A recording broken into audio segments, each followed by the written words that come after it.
Hi everyone, it's Jen here. Thank you for watching Really Rooted.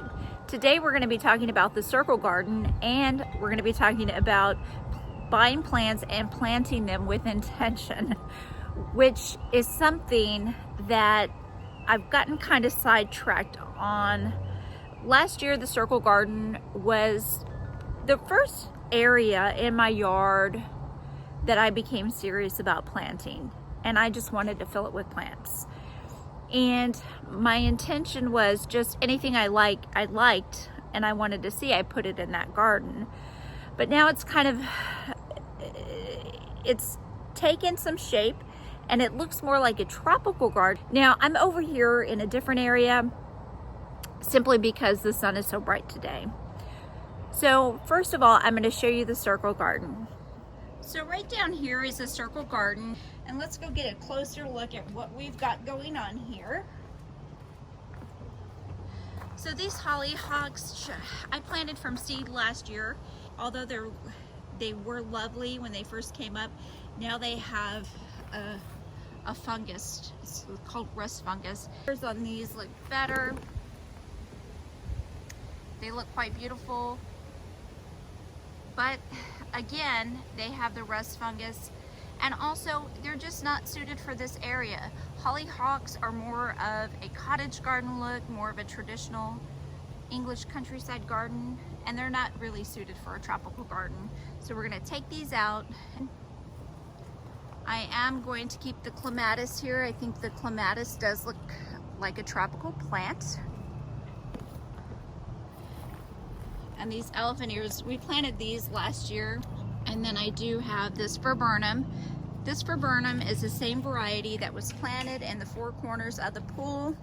Again, I put this here last year with no intention of how this garden was going to take shape. So it's time for that to come out. And I'm not too worried about it because the others replanted really, really well. They did well. They didn't miss a beat. And then I have a peonies that I'm going to rehome as well. And then I have some butterfly weed, which I will leave here. And some dahlias. And excuse the weeds, I'll be pulling some of these out. And the gladiolas kind of look tropical.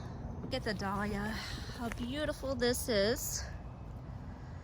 And I have several planted throughout here. I want to say I probably have about 10 planted in this bed.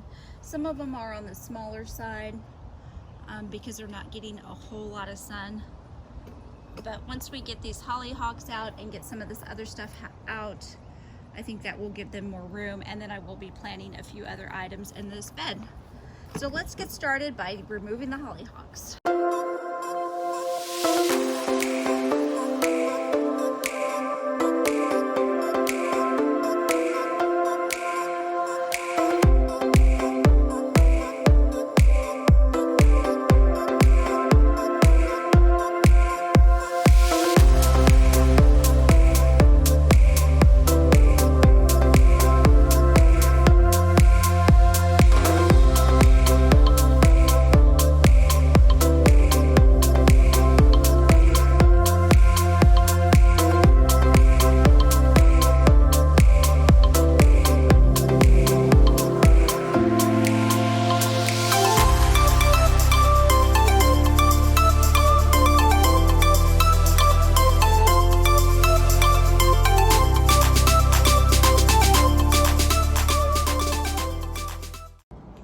Alright guys, so I'm up here on the porch in the shade, and I'm a little bit taken aback about how bare the area looks, but I also know that, okay, the viburnum had to go. The elephant ears are the viburnum, and I want to keep the garden tropical looking, and so the viburnum, I've moved those before, easy to move. I'm sure the elephant ears would have been easy as well.